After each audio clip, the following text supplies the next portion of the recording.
Hey guys, it's Caileigh. It's great to see you again. So, like last time, I was ready to film this video yesterday, but I woke up with 2 seizures, and that really just put a damper on things. But I am ready to film for you guys today.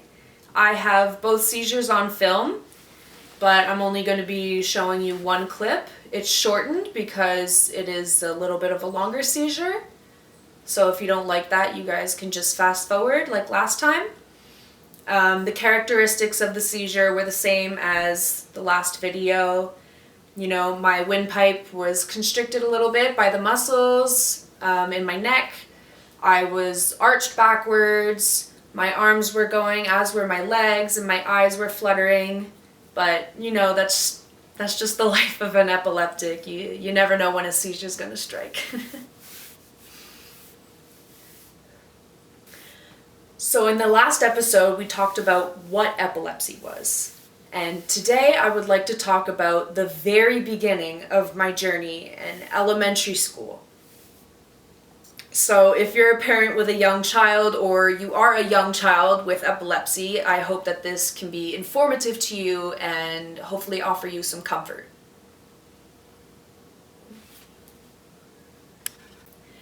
As I had mentioned in my last video, I was referred to a neurologist after my very first seizure. Now, to start things off, he started scheduling a bunch of scans, like MRIs and EEGs.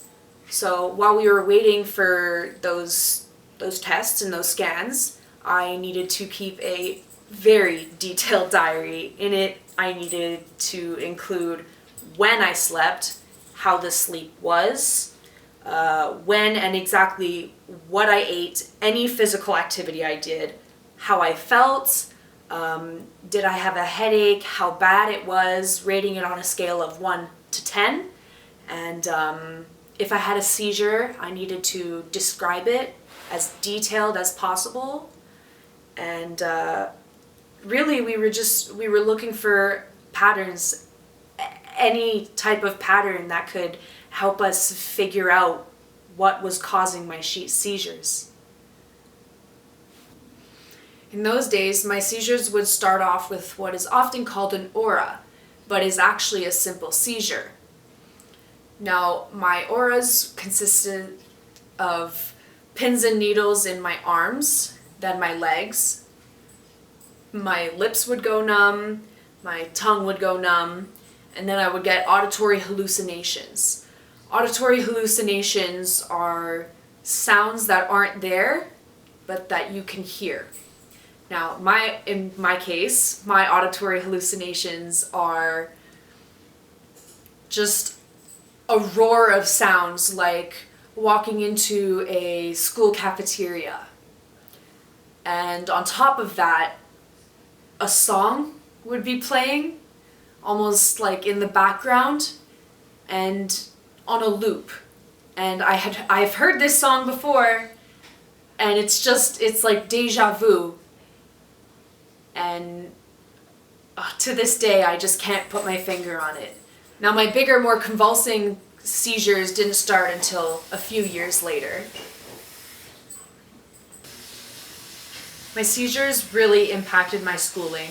I was lucky to always have an aura to be able to tell somebody around me that I was about to have a seizure. I had 2 best friends that were amazing and always stuck by me even though we were so young, and they were able to go and get me help when I needed it.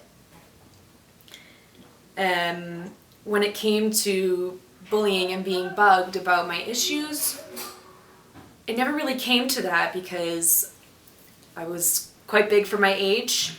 I was outgoing and confident, so it never really came to that.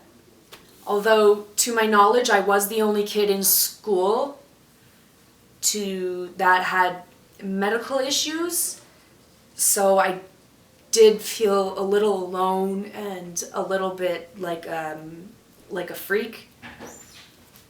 And I still didn't have a diagnosis, and so I felt I couldn't even tell someone what was wrong with me, even if I wanted to. And early on, we learned that it's important to have a support system. And so we kept the school, the teachers, and my friends informed, and so that they can help me when and where I needed it.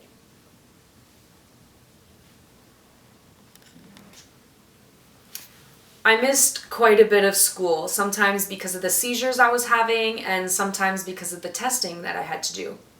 Now, one of the first tests that I had to do was an MRI. Now, basically what an MRI is you lie down on a bed and they wheel you into a giant donut-looking machine, and it makes a bunch of loud noises while it takes images of your brain. And it's a little bit intimidating, but they give you earplugs, and honestly, I just fall asleep. One of the next tests that I had to do was an EEG. Now, an EEG is where they attach electrodes to your head, and it's attached to wires, and it records your electrical brain activity. Another one of the EEGs that I had to do was sleep deprived. So I stayed awake all night, and I had my dad with me to make sure that I didn't sleep at all, not even a wink. And then I went to the hospital in the morning. I stayed there for a few hours while they monitored me, and they had me plugged in and everything. And the point of that really is to they're trying to provoke a seizure. They want to see what part of the brain is triggering the seizures.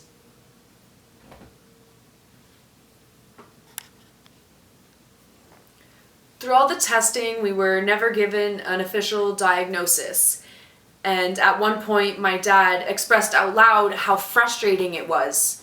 So my neurologist looked at us and he said, "Well, you know she has epilepsy." And we were a little shocked because no, we were unaware. We did not know that I had epilepsy. So he booked us an appointment and he explained everything to us, but we were very shocked.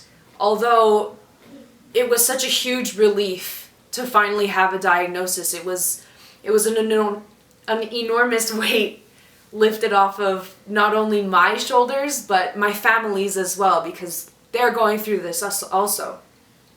Due to missing so much school, my parents thought that I would have to redo grade 6 and stay in elementary school. But we worked hard with my teachers and my guidance counselor, and I did so much hard work. And I managed to pass and to graduate amongst my peers, and I got into high school, which will be in my next video. So thank you for watching. Like, comment, subscribe, and hit that bell button. I'll see you next time.